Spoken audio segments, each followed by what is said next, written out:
Hey there, Clashers, and welcome back. Today we're going to talk about what I think are the top 5 super troops in Clash of Clans. So kicking things off at number 5, we're going to talk about the Super Minion. Now we're going to watch an attack here. This attack is actually going to have Super Minions in the blimp, which you don't really see Super Minions used on offense very much anymore. And that's kind of why they are down at number 5. They have been nerfed a couple of times, and they're still really good on defense. That's why they're still included in the top 5. They're actually one of the best defensive CC troops you can use, and they are still occasionally used on offense, as you'll see in this hit. No Sam here, bringing the Super Minions in the blimp. We will go ahead and put this on 2x a little bit and watch as the blimp comes across. But this is the Super Minion strategy where he's going to clone the Super Minions and keep them invisible as they come out of the blimp. So there you go. You see the clone, you see the invis and the rage, and the Super Minions are just going to get a bunch of value around that area. They're going to clear things out. So Super Minions are not used very much like this, and I think we had at least one attack like this that did end up missing the Town Hall. So it's a little bit more risky than some of the other strategies, but when it does work, it works really well. But on defense is where these troops really shine, and that's going to lead me right into number 4, which is the Rocket Loon, and you see the Rocket Loons coming in now.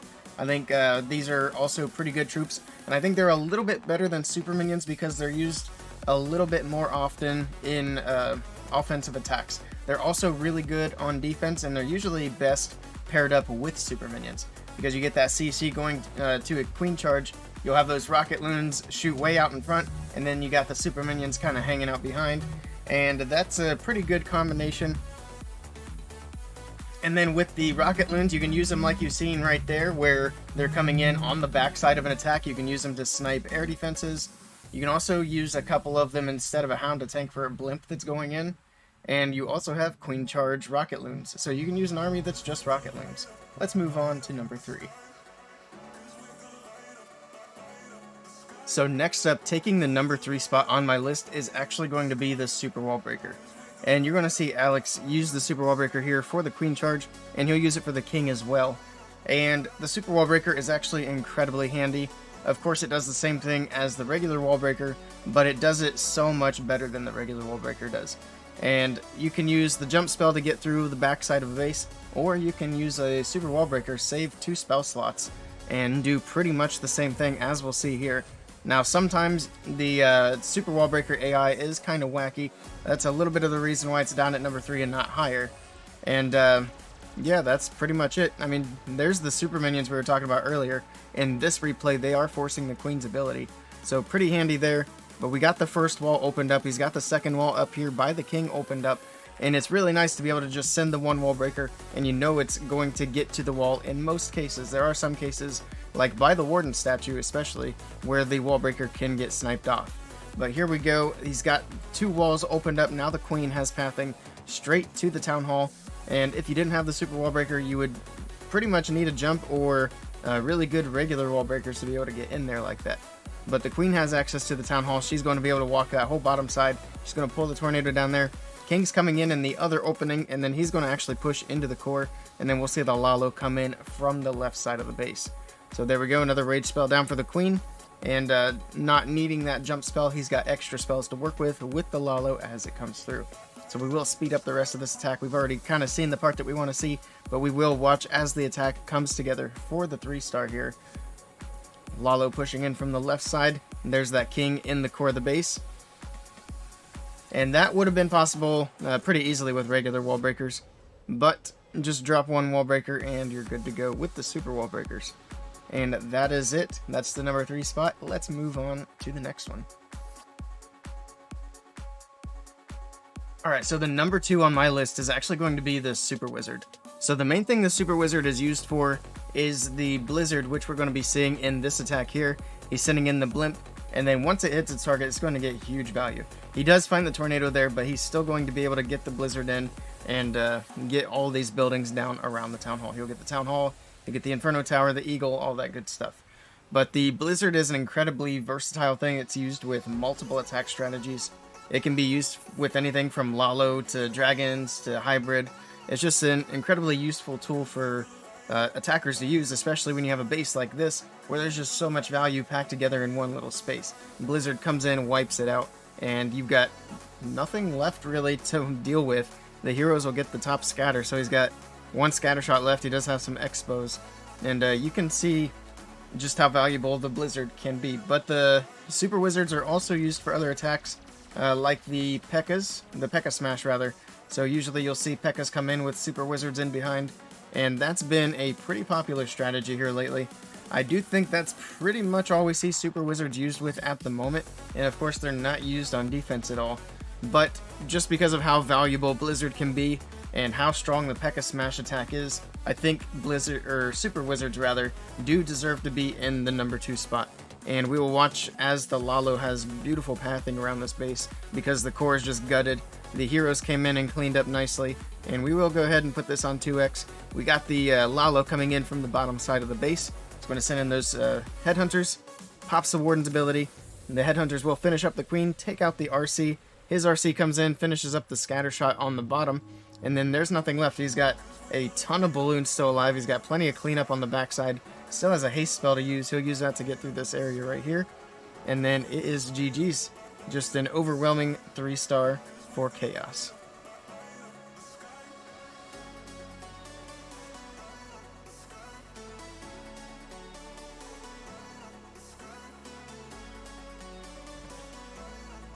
Alright, so I've got this on screen, and I know what you might be thinking right away. He has Super Bowlers at number 1. Nope, that's not the case here. I actually want to talk about some honorable mentions before we get to my number 1 Super Troop. So the honorable mentions will be strong Super Troops that could potentially be on a top 5 list if you're someone who uses that particular troop. Now, yes, Super Bowlers would be in my honorable mention, especially since we've really been seeing them come to life even more here lately.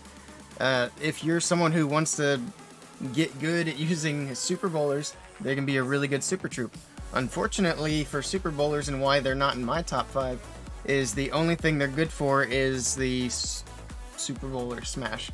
And that's really because of their housing space. They're a big housing space troop, so if you're going to use Super Bowlers, you're usually just going to take a small group of them, and you're going to do a smash attack. The other honorable mentions, the Super Witch is kind of the same way for the Super Bowlers. It can be a good attack. People are starting to use it a little bit more again, but if you're seeing Super Witches, you're only seeing Super Witches in a Super Witch attack. You're going to have like 4 or 5, I think, Super Witches, or what people can take in an army. They're 40 housing space, so you're not like pairing them up with another army, or even putting them in a defensive clan castle. They're not much good on defense. Same thing with the Super Bowler, not much good on defense. They're only good for their one attack. Another honorable mention is the Ice Hound. Now this one's a little bit more versatile than the previous 2, but really if you're using an Ice Hound, you're probably doing a Lalo, and it's really handy to have if you're a Lalo attacker. But outside of that, it's not incredibly useful. So we're going to zoom in a little bit as the Super Bowlers do smash through the base. And I do have one more honorable mention, which I know a lot of people are going to cringe when I mention it, but it is the Inferno Dragon. Now, the Inferno Dragon can be really good right now, especially paired up with the Dragon Rider, and that's actually more dependent on how you use your spells. So there's an Inferno Dragon spam army. I know you're all familiar with it, but the success of that strategy comes down to how well you place your freezes and your skelly spells. And that's actually going to be it for my honorable mention list. If there's anything that I missed that you think should be on there, let me know down in the comments below. And honestly, once we get to the end of this top 5 video, let me know down in the comments what would be in your top 5. Now with this attack, or this replay rather, wrapping up, I'll speed up the cleanup here. Let's get into my number 1 Super Troop.